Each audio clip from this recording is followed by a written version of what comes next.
Large parts of the time we're not so aware. If you noticed when you were paying attention to your breath, there were large times in that 2-minute span when you weren't aware of your breath, even though I was up here telling you to be aware of your breath. And when you're not aware, how are you going to make decisions? You know, if you're driving and you're not aware of driving, you know, how are you going to know when to turn or when not to turn or when to slow down? And with our lives, we tend to find ourselves on autopilot. And autopilot is useful to us in some cases. You know, we don't have to think. Every time that we show up in a familiar situation, you know, we go to a restaurant to go out for dinner, we don't have to think, now, how does this work? How will I end up, you know, feeling like I've gotten, you know, I've been fed? You come in, you know, someone shows you to your table, you order, blah, blah, blah, you chew, you swallow. You don't want to have to think about all of those things. So that's where autopilot's helpful. Autopilot's not so helpful if you're cutting up apples for your kids with a sharp knife, and you're half paying attention to the apple and the knife and half paying attention to your kids who are screaming and running around. And the next thing you know, you've cut yourself and the apple is still uncut. You know, autopilot is a problem when I heard a story not too long ago about somebody who bought a motorhome. You know, spent, you know, top of the line motorhome, spent, you know, $1 zillion on this thing, and heard that it had cruise control, and you can kind of see where this might be going. So first trip, usually trips like this also start out, well, he'd had a lot to drink, but I don't think this one did. And, you know, he got out on the open road and put on that cruise control and went back to make a sandwich. No autopilot on that motorhome. So obviously autopilot or the absence of it are both a bit of a problem. And we find ourselves on it a lot, and sometimes it might be useful to come off of the autopilot long enough to look around and pay attention. And that's where that awareness piece comes in. If you aren't aware, you aren't even aware that you're making these decisions or that you're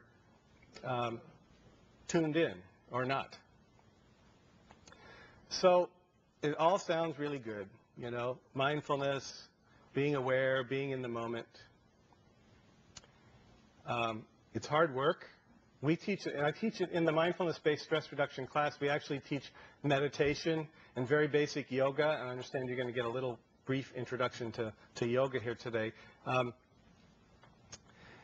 And it's nothing magical. It's not, there's meditation, you know, it looks very mystical, it looks very kind of Buddhist and Eastern and odd and all of the rest. It's not about meditation. The meditation is just an opportunity to do what you all just did a few minutes ago when I had you stop and pay attention to your breath. You were meditating. I sort of slipped it in on you when you weren't looking. Right? That's all it is. It's paying attention. It's not religious. It's not spiritual necessarily. It's just paying attention. And it's cultivating that ability to be paying attention more often. And meditation happens to be a means to an end in that regard, but it's not the only means. It only takes you having the commitment to pay attention. And like I said, you came in here with the ability to do that. So what I love about this program and about mindfulness is it's not like I'm teaching you how to, you know, ride a unicycle or how to, you know, paint with watercolors or anything else. I'm helping you re-access what you already know how to do, to be present, to be aware. It's been helpful for you at other times to be aware.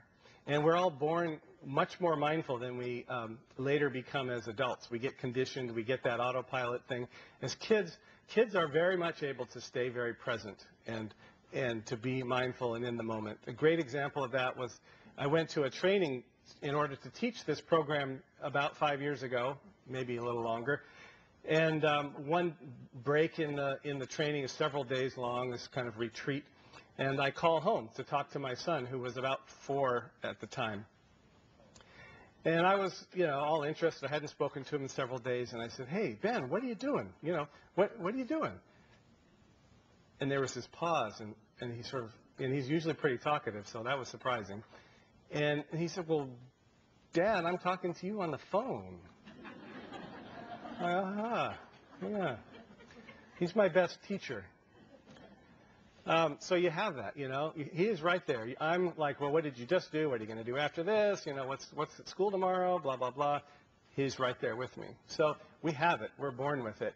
We just sort of lose bits and pieces of it along the way. And if you have the intention to pay attention, you have the ability to do this. And I would be willing to bet that if you form that intention to be mindful, to be present a little bit more, you will find some things shift, that you'll find some wiggle room between you and whatever that number one stressor is. Because you start to see the stress is in the relationship between you and it. It's in that space between, and you actually have some room to work with it differently.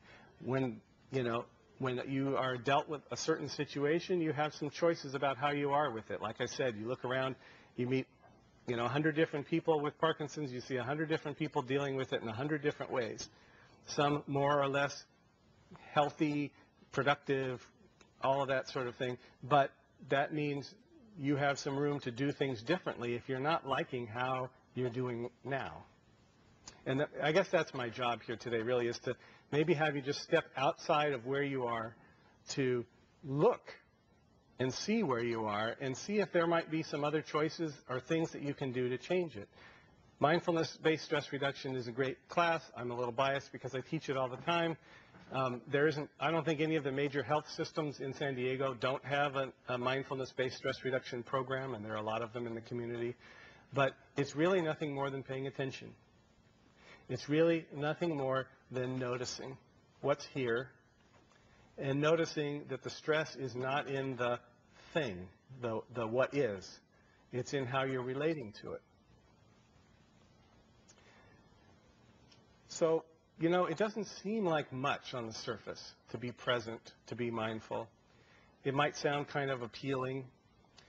And there's nothing that I can say that will really convince you that it has some value. The only thing that will convince you is for you to notice it in your own life and to even look back in your life at the times that you've been mindful and how that opened up possibilities and how that gave you a certain degree of lightness or degrees of freedom or whatever you want to call it. Paying attention has huge value and benefit. And I can't stress that enough. It really gives you the opportunity, like I said, to look around, to make choices.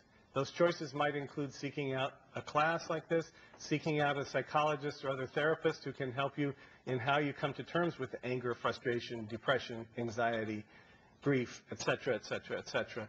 How you can change that relationship, because that's what we do. We help people to change the relationships. We don't, unfortunately, give people the $1 million or the youth or the handsome man or woman, depending. We help people with those relationships. And there is a relief of suffering in that. So it really comes down to that same question. I want to end on that note, the end of that poem. What is it you plan to do with your one wild and precious life? Thank you.